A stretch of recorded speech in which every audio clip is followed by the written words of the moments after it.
মৰমৰ ছাত্ৰ-ছাত্ৰীসকল, মই মালা শৰ্মাই আজি সংখ্যা প্ৰণালীৰ ভাগ 5লৈ তোমালোকক স্বাগতম জনাইছোঁ। আজি আমি পঢ়িম বাস্তৱ সংখ্যাৰ ওপৰত বিভিন্ন প্ৰক্ৰিয়াৰ বিষয়ে। আমি আগতেই পাই আহিছোঁ যে বাস্তৱ সংখ্যা হয় পৰিমেয় হ'ব পাৰে, নহয় অপৰিমেয় হ'ব পাৰে। এতিয়া বাস্তৱ সংখ্যাৰ ওপৰত বিভিন্ন প্ৰক্ৰিয়াবিলাকৰ বিষয়ে আমি আলোচনা কৰিম। প্ৰথমে আমি চাওঁ যে প্ৰথম কথা, বাস্তৱ সংখ্যাৰ ওপৰত বিভিন্ন প্ৰক্ৰিয়া। দুটা পৰিমেয় সংখ্যাৰ যোগফল, পাৰ্থক্য আৰু গুণফল। যোগফল, পাৰ্থক্য, গুণফল আৰু ভাগফল সদায় পৰিমেয় সংখ্যাই হ'ব। আমি চাওঁ 2 এটা পৰিমেয় সংখ্যা, 3/2 এটা পৰিমেয় সংখ্যা। ইয়াক যদি আমি যোগ কৰোঁ, ইয়াৰ যিটো উত্তৰ আমি পাম, সেইটো এটা পৰিমেয় সংখ্যাই হ'ব। বা আমি যদি চাওঁ 3 এটা পৰিমেয় সংখ্যা, 2 এটা পৰিমেয় সংখ্যা, এইটো এটা পৰিমেয় সংখ্যাই হ'ব। বা আমি 5/2 পূৰণ 3/4 দুটা পৰিমেয় সংখ্যা যদি পূৰণ কৰোঁ আমি 6, ইও এটা পৰিমেয় সংখ্যাই হ'ব।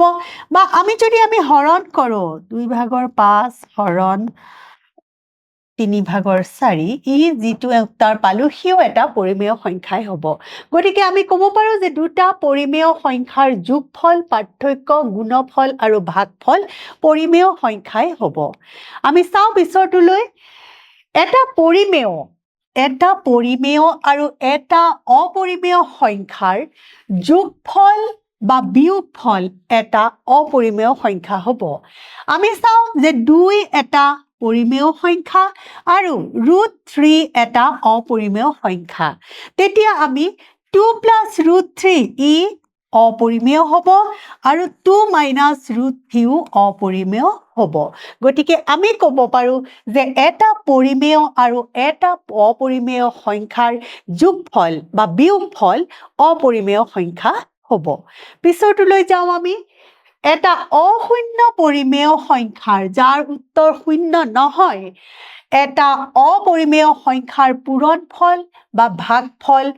অপৰিমেয় হ'ব। আমি দেখিছোঁ 3 শূন্য নহয়, 3 এটা অশূন্য পৰিমেয় সংখ্যা আৰু √5 এটা অপৰিমেয় সংখ্যা। তেতিয়া 3√5 আৰু 3/5 এটা অপৰিমেয় সংখ্যা হ'ব। অৰ্থাৎ পৰিমেয় সংখ্যা এটা আৰু অপৰিমেয় এটা সংখ্যাৰ ভাগফল বা পূৰণফল এটা অপৰিমেয় সংখ্যা হ'ব। পিছৰটো চাওঁ আমি, দুটা অপৰিমেয় সংখ্যাৰ যোগফল, পাৰ্থক্য, গুণফল আৰু ভাগফল পৰিমেয় বা অপৰিমেয় হ'ব পাৰে। দুটা অপৰিমেয় সংখ্যা, তাক যোগ, বিয়োগ, পূৰণ বা হৰণ কৰিলে উত্তৰটো কেতিয়াবা পৰিমেয় হ'ব পাৰে বা কেতিয়াবা অপৰিমেয় হ'ব পাৰে। আমি চাওঁচোন আহা, এইটো এটা অপৰিমেয় সংখ্যা, এইটো এটা অপৰিমেয় সংখ্যা। দুইটা আমি যদি যোগ কৰিছোঁ, ইও এটা অপৰিমেয় সংখ্যা হৈছে। এইটো এটা অপৰিমেয়, এইটো এটা অপৰিমেয়। ইয়াক যেতিয়া বিয়োগ কৰিছোঁ, ই এটা পৰিমেয় সংখ্যা হৈ পৰিছে। ই হৈ পৰিছে অপৰিমেয়। √5 × √5 অপৰিমেয়, অপৰিমেয় আৰু ই হৈ পৰিছে পৰিমেয়।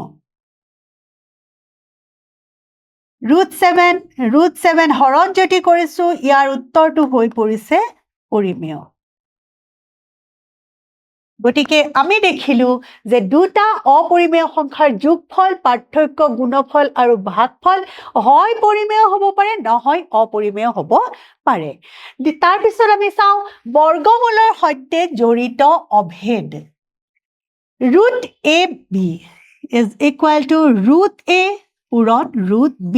আমি এইটো ক'ব পাৰোঁ ধৰা 3 × 2, এইটোক আমি লিখিব পাৰোঁ √3 × √2। এবাৰ আমি চাওঁ √a / √b equal to √a / √b। এইটো আমি এনেকৈ লিখিব পাৰোঁ √a / √b। অৰ্থাৎ ৰুট আমি চাওঁ 5/6 ইজ ইকুৱেল টু আমি লিখিব পাৰোঁ √5 ডিভাইডেড বাই √6 3 নম্বৰটো আমি চাওঁ √a plus √b √a minus √b equal to a minus b আমি এইটো a plus b into a minus b formula a plus b into a minus b formula মতে আমি জানো উত্তৰটো হ'ব লাগে a square minus b square a square minus b square ইয়াত আমি চাওঁ এইটো বস্তু number 3 √a square minus √b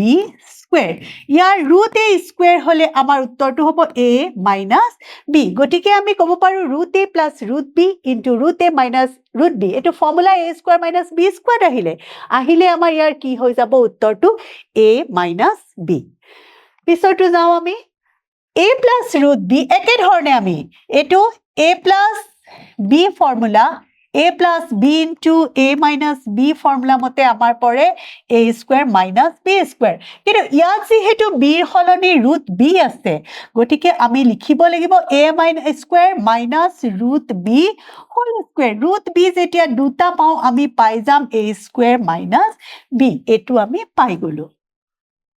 Next আমি চাওঁ √a plus √b into √c plus √b আমি প্ৰথম √a ৰে এই গুটেটোকে পূৰণ কৰিব লাগিব তাৰ পিছত আমি √b ৰে এই গুটেটোকে পূৰণ কৰিব লাগিব অৰ্থাৎ আমি চাওঁ √a √c plus √b √d plus √b ৰেও আমি তেনেকৈ √c plus √d আমি কৰিব লাগিব উত্তৰত আমি পাই যাম √a √c plus √a √d plus √b √c plus √b √d গতিকে আমি এটো যেটো পালো √ac √ad সোয়া √bc √bd গতিকে √ac ক আমি আকৌ আগৰ হেৰিত লিখিব পাৰো √ac plus √ad plus √bc plus √bd এবাৰ আমি এটো a plus b whole square formula আমি জানো a plus b whole square equal to a square plus twice ab plus b square ইয়াতে আমি a ঠাইত আছে √a গতিকে আমাৰ এটোৰ উত্তৰটো হ'ব √a whole square plus 2 into √a into √b plus √b whole square অৰ্থাৎ এটো হৈ গল a plus 2 √ab plus b অৰ্থাৎ আমি এটো পাই গলো পিছৰটোলৈ আমি চাওঁ হৰ পৰিমেয়কৰণ অৰ্থাৎ তলৰ হৰটো আমি অপৰিমেয় হৰ এটা পৰিমেয় কেনেকৈ কৰিব পাৰো এটা অপৰিমেয় সংখ্যাক এটা পৰিমেয় সংখ্যালৈ ৰূপান্তৰিত কৰা প্ৰক্ৰিয়াটোকে হৰ পৰিমেয়কৰণ কৰা হয় উদাহৰণস্বৰূপে আমি 1 1 divided by √2 হৰ পৰিমেয়কৰণ হ'ব এতিয়া আছে 1 divided by √2 তাম আমি কি কৰিব লাগিব তলৰ যদি তলৰটোক আমি যদি √2 ৰে পূৰণ কৰো ওপৰতো আমি √2 ৰে পূৰণ কৰিব লাগিব তেতিয়া দুটা √2 পূৰণ কৰিলে উত্তৰটো হ'ব 2 ওপৰত হ'ব √2 অৰ্থাৎ ইয়াৰ হৰটো আমি পৰিমেয় কৰিব পাৰিলো এনে ধৰণে আমি হৰ পৰিমেয়কৰণ কৰিব পাৰো পিছলৈ চাওঁ আমি এবাৰ আমি আহো উদাহৰণ 12 লৈ 7 by √5 √2 plus 21 আৰু pi minus 2 সংখ্যাকিটা অপৰিমেয় হয় নে নহয় আমি দেখাব লাগে আমি জানো যে √5 ৰ মান আমি উলিয়াব পাৰো বা আমি নিজে মনত ৰখাও দৰকাৰ 2 3 6 ... তেনেদৰে √2 ৰ মানও আমি মনত ৰাখিব পাৰো 1.4142 ... আৰু পাই মানো আমি জানো 3.1415 এনেকুৱা ... গতিকে আমি যদি 7 into √5 ৰ মান প্ৰথম আমি উলিয়াও 7 √5 গতিকে আমাৰ হৈ যাব 7 into 2.236 ... গতিকে এটো আমি পালো 7 6 42 2 হাতে 4 7 3 21 22 23 24 5 হাতে 2 7 2 14 15 16 6 হাতে 1 7 2 14 1 15 আৰু ই অহিবলৈকে বিস্তৃত হৈ আছে আৰু ই অপুনৰাবৰ্তনীয় গতিকে আমি এটো কি সংখ্যা বুলি ক'ব পাৰো অপৰিমেয় সংখ্যা বুলি ক'ব পাৰো তেনেদৰে আমি 7√5 7ক আমি যদি 2.236 দৰে আমি হৰণ কৰো তেতিয়াও আমি এইটোৰ উত্তৰো অবিৰত আমি উত্তৰটো পাম অবিৰত আৰু অপুনৰাবৰ্তিত আমি উত্তৰ এটা পাম পুনৰাবৰ্তনীয় উত্তৰটা পাম আৰু তেতিয়া সেইকাৰণে আমি এইটো ক'ব পাৰো যে এইটো এটা অপৰিমেয় সংখ্যা √2 + 21 √2 + 21 √2ৰ ভ্যালু হৈ গল 1.4142 +21 গতিকে আমি এনসাৰ পালো 22.4142 গতিকে ইও এটা আমি কি পাই গলো অপৰিমেয় সংখ্যা আমি আগতে ধৰ্মত পাই আহিছো যে এটা পৰিমেয় আৰু এটা অপৰিমেয় সংখ্যাৰ যোগফল পূৰণফল ঘনফল বা ভাগফল সদায় এটা অপৰিমেয় সংখ্যা হয় আকৌ শেষৰটো চাও আমি π-2 পাই ভ্যালু আমি পাইছো π-2 পাই ভ্যালু আমি পাইছো 3.1415 -2 গতিকে আমাৰ হ'ব 2.1415 গতিকে এটো আমি পাই গলো অপৰিমেয় সংখ্যা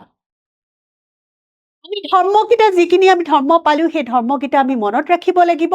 আৰু তাৰ পৰা এই অংকটোৰ পৰা আমি সেই ধৰ্মকিটাকে প্ৰমাণ কৰি দেখালো যে এটা অপৰিমেয় আৰু এটা পৰিমেয় সংখ্যাৰ যোগফল পূৰণফল ঘনফল বা ভাগফল আমি কি পাম এটা অপৰিমেয় সংখ্যা পাম নেক্সট আমি পিছৰ প্ৰশ্নটোলৈ আহো 2√2 + 5√3 আৰু √2 - 3√3 যোগ কৰা আমি প্ৰথম লিখি লওঁ 2√2 ৰবা 2√2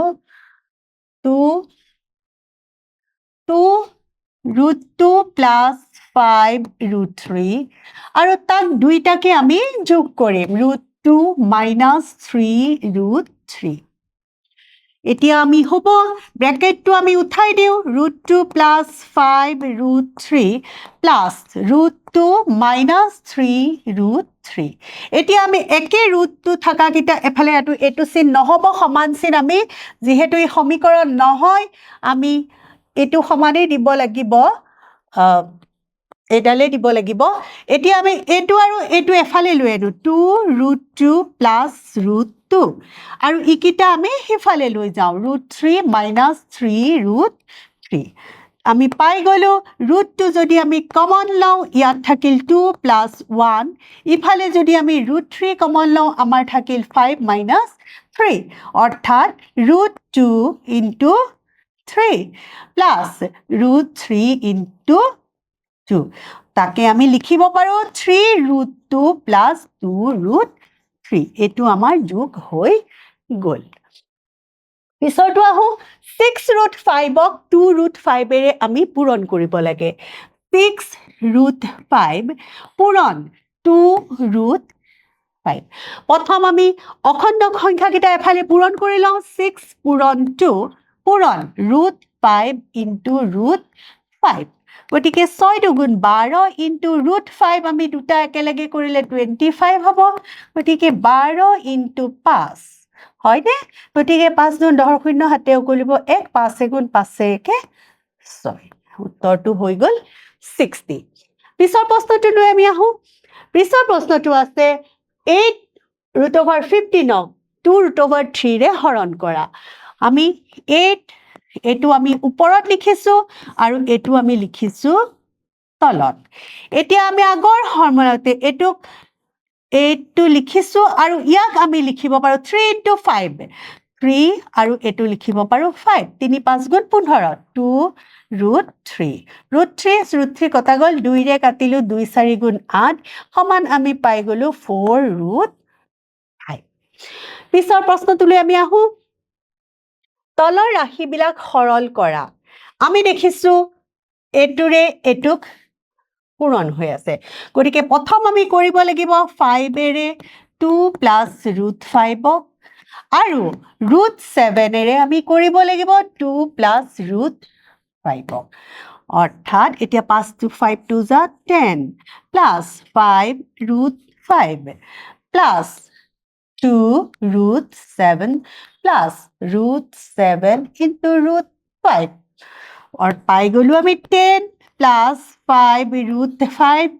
प्लस 2 रूट 7 और एटु पाई गलु 7 5 35 এতিয়া আমি আৰু একো কৰিব নোৱাৰো এটু কাৰণ বৰ্গমূল লব নোৱাৰো গটিকে আমি উত্তৰটো এইখিনিতে শেষ কৰিব লাগিব পিছৰ প্ৰশ্নটোলৈ যাও আমি তলৰ ৰাশিবিলাক সৰল কৰা 5 প্লাছ ৰুট 5 5 মাইনাছ ৰুট 5 গতিকে আমি জানো a plus b into a minus b is equal to a square minus b square তাৰ মানে আমি লিখিব লাগিব 5 square minus root 5 whole square অৰ্থাৎ 25 মাইনাছ ৰুট 5 ক যদি 2 কৰো আমি 5 হ'ব উত্তৰটো হৈ যাব আমাৰ 20 পিছৰ প্ৰশ্নটোলৈ আমি আহো পিছৰ প্ৰশ্নটো আছে a plus b whole square আমি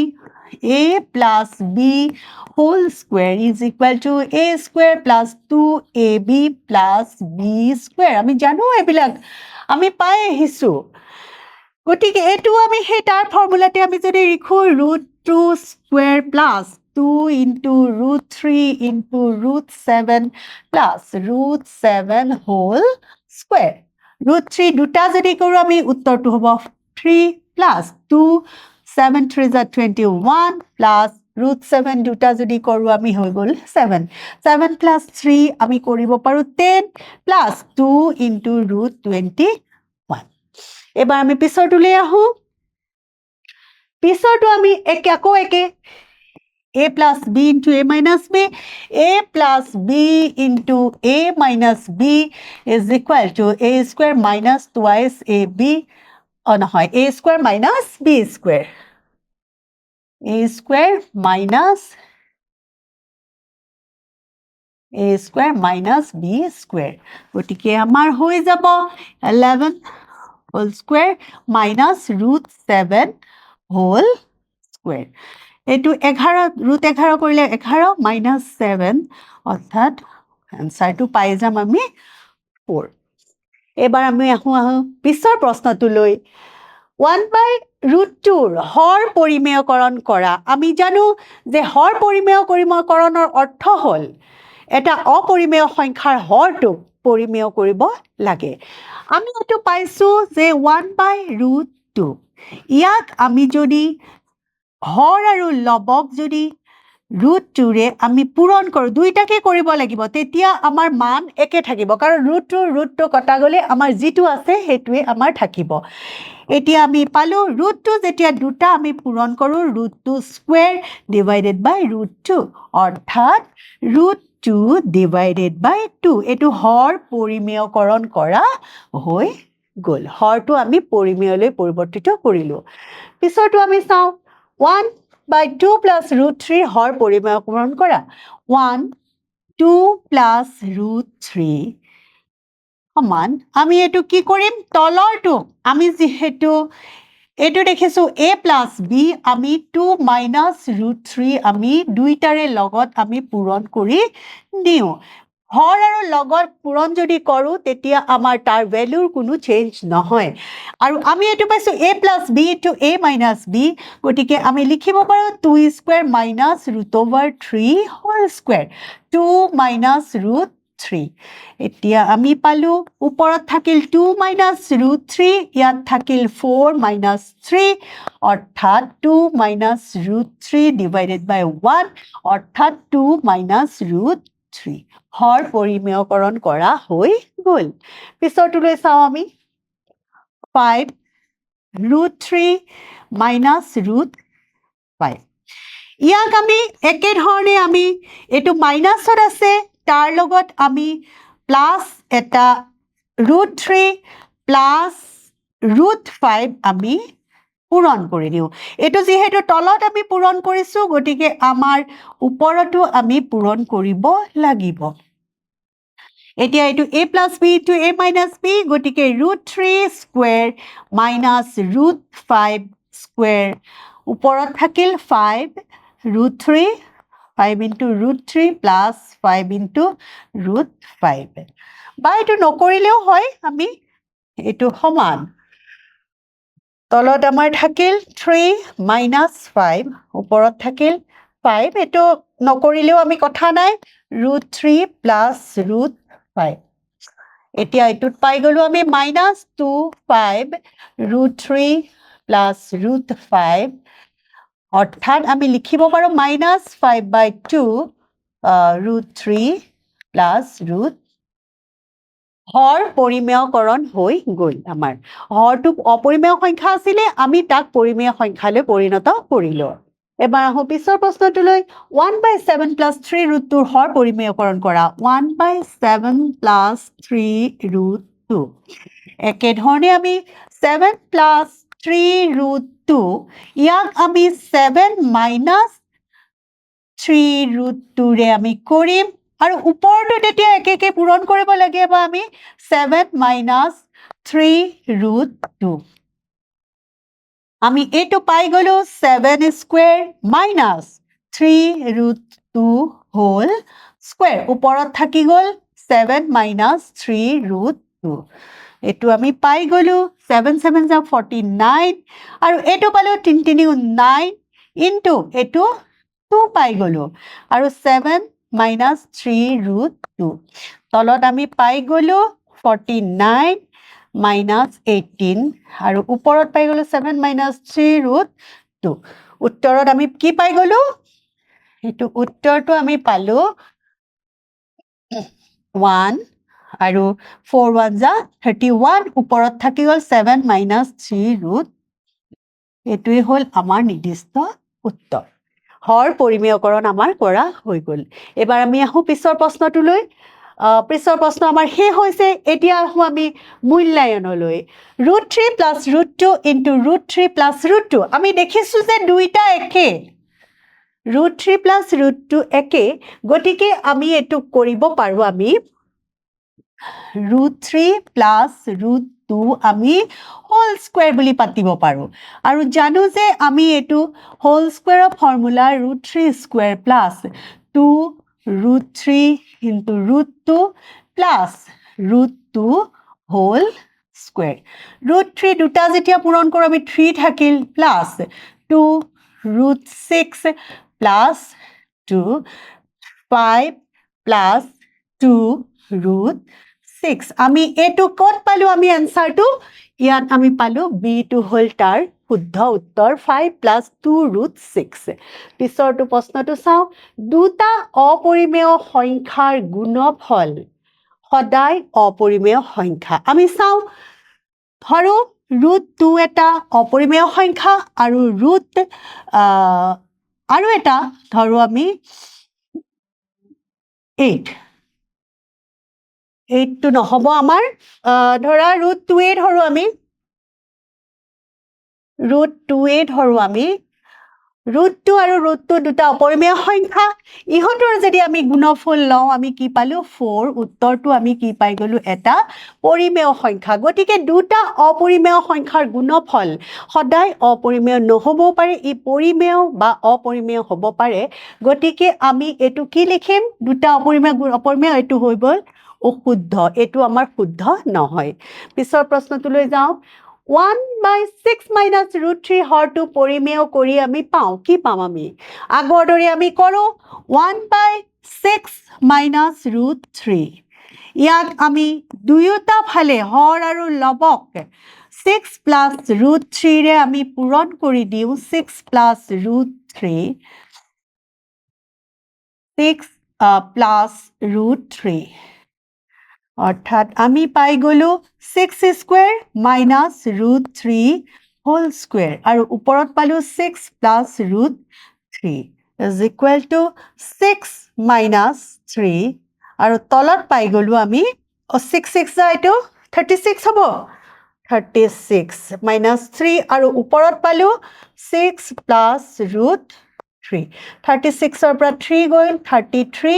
আৰু 6 প্লাছ ৰুট 3 ক'ত পাইছোঁ আমি এতিয়া ইয়াৰ এনচাৰটো আমি চাওঁ এনচাৰটো হৈ যাব